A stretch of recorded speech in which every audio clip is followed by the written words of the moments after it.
Berikut ini komentar panas netizen Malaysia dan Thailand soal Indonesia berencana menjadi gudang minyak ASEAN dan akan berhenti import solar.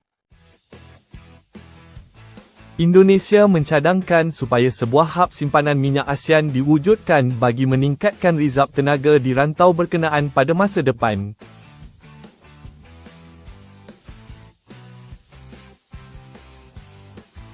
Perkara itu disyorkan ketika pemimpin Asia Tenggara mempertimbangkan langkah memperkukuh keselamatan tenaga susulan konflik berterusan di Asia Barat.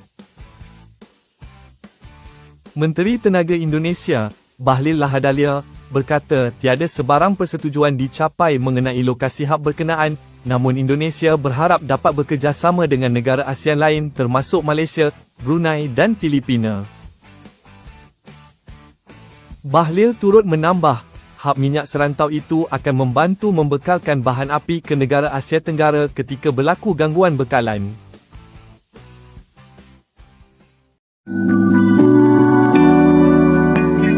Mulai Juli 2026 Indonesia tak lagi impor solar. Diganti dengan bahan bakar dari sawit. Langkah besar menuju kemandirian energi. Langkah besar diambil pemerintah Indonesia. Menteri Pertanian, Andi Amran Sulaiman, mengumumkan bahwa Indonesia akan menghentikan impor solar mulai 1 Juli 2026. Kebijakan ini seiring dengan penerapan biodiesel B50 bahan bakar berbasis kelapa sawit dengan campuran 50%.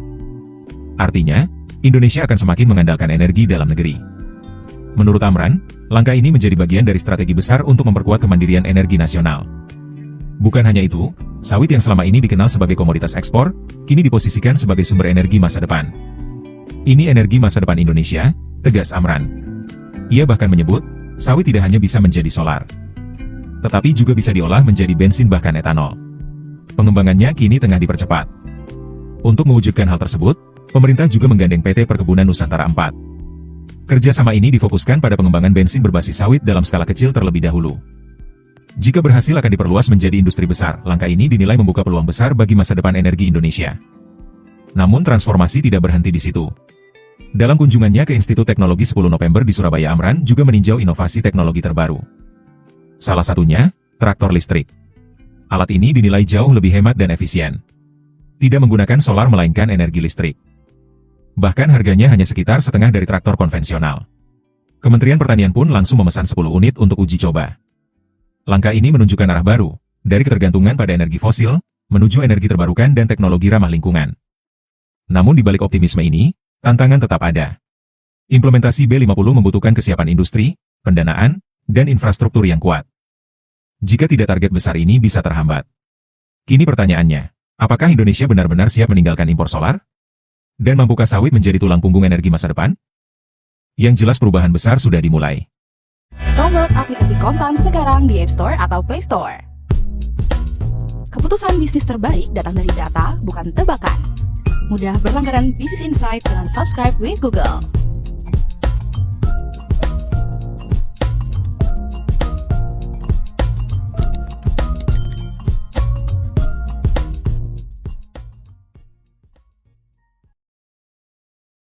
Pertamina pun tak terurus. Masih mau ngomongin kari.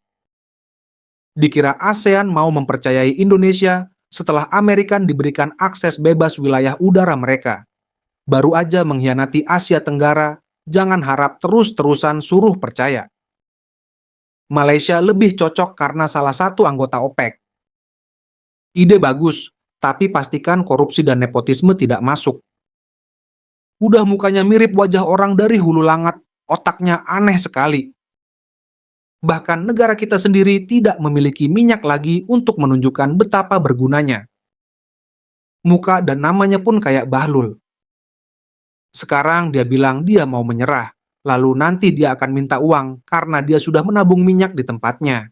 Dia pusing seperti kisah Selat Malaka. Kurasa Konoha seru untuk dibaca. Indonesia sama sekali tidak dapat dipercaya. Hanya omong kosong. Katakan. Otak pencuri. Dia punya pikirannya. Punya niat katanya. Pertamina pun setiap tahun rugi.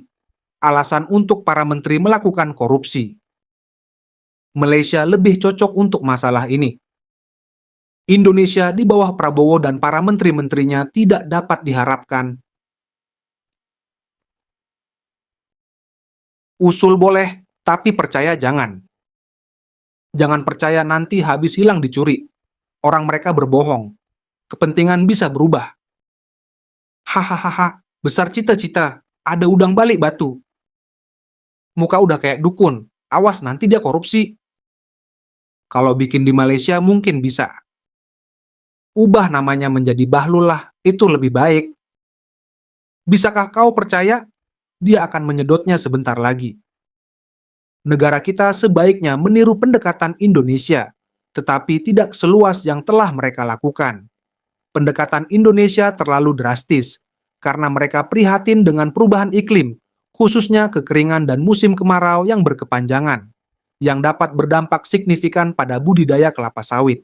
Oleh karena itu, saya pikir lebih baik melakukan sesuatu secara moderat, tanpa berlebihan, atau lebih fokus pada sumber energi alternatif seperti tenaga surya. Negara kita masih berdebat soal makan siang untuk anggota parlemen dan senator, dan sibuk mencari pelaku di balik tingginya harga bahan bakar. Isu negara bagian Patani apakah akan membangun pagar perbatasan dengan Kamboja atau tidak, tetap belum terselesaikan karena kurangnya ketegasan dari para pemimpin, anggota parlemen dan senator yang tidak kompeten, dan sistem layanan sipil yang penuh dengan korupsi. Isu-isu penting seperti energi dan kenaikan biaya hidup terus berlarut-larut tanpa tujuan, diperparah oleh pos pemeriksaan polisi yang didirikan untuk memeras uang. Agar negara ini maju, dibutuhkan seorang pemimpin yang kuat dan cukup berani untuk memberantas korupsi. Saya sudah 2 kali ke Malaysia. Sebelum mendarat di Kuala Lumpur pada ketinggian rendah, saya bisa melihat hutan palem membentang sejauh mata memandang. Hanya dengan membaca berita ini, tidak mengherankan jika Malaysia beralih ke B15. Sedangkan untuk Indonesia, jika mereka bisa beralih ke B50 dan berhenti mengimpor diesel jadi, mereka akan jauh lebih siap daripada Malaysia. Luar biasa. Thailand sebaiknya melakukan hal yang sama seperti mereka, dan melengkapinya dengan bidang-bidang di mana kita lebih siap, seperti kendaraan listrik dan sel surya.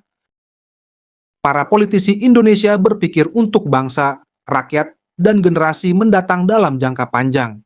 Mereka memecahkan masalah, mencegah masalah, fokus pada energi, dan menciptakan peluang bagi pertanian dalam jangka pendek dan panjang. Untuk siapa para politisi Thailand berpikir? Apa yang mereka pikirkan? Sejauh mana mereka berpikir? Hal semacam ini tidak terjadi di Thailand karena tidak ada suap yang terlibat. Mereka sudah mendapatkan kembali investasi mereka dan memperoleh keuntungan. Seharusnya mereka fokus melakukan sesuatu untuk negara, daripada hanya memikirkan pinjaman. Negara-negara yang dulunya anggota OPEC seperti ini, mereka merasa nyaman karena sudah memproduksi banyak minyak mentah. Pertama, jika kita melakukan apa yang dilakukan Indonesia, berapa biaya minyak sawit per liter di negara kita? Jika kita mencampurnya 50:50, apakah kita akan mendapatkan harga bahan bakar yang lebih murah? Jika bensin berbasis sawit dapat diimplementasikan secara konkret, dalam jangka panjang ASEAN tidak perlu lagi bergantung pada dunia Arab. Penyebab deforestasi adalah penanaman perkebunan kelapa sawit terbesar di dunia, yang telah beroperasi selama bertahun-tahun. Saya tidak tahu mana yang lebih baik. Thailand digerakkan oleh sistem kapitalis feodal. Sangat sulit bagi Thailand dan rakyatnya untuk makmur dan bahagia. Daerah ini liar. Kamu tidak bisa bertahan hidup di sini kecuali kamu tangguh. Kerja bagus kakak Indonesia. Pohon-pohon palem tumbuh, hutan pun menghilang. Thailand tidak bisa berhenti mengimpor. Hal itu bertentangan dengan kepentingan para kapitalis. Thailand tidak akan pernah terpikir untuk melakukan hal seperti ini. Mereka sangat mencintai negara mereka.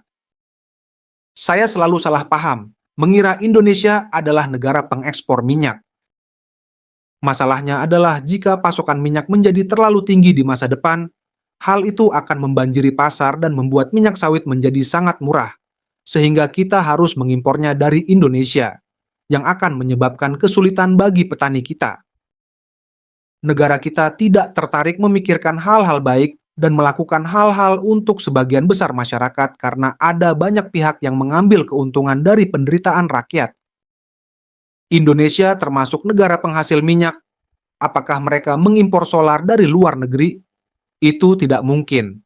Kemungkinan besar ini adalah masalah mengurangi konsumsi solar dan meningkatkan penggunaan biodiesel.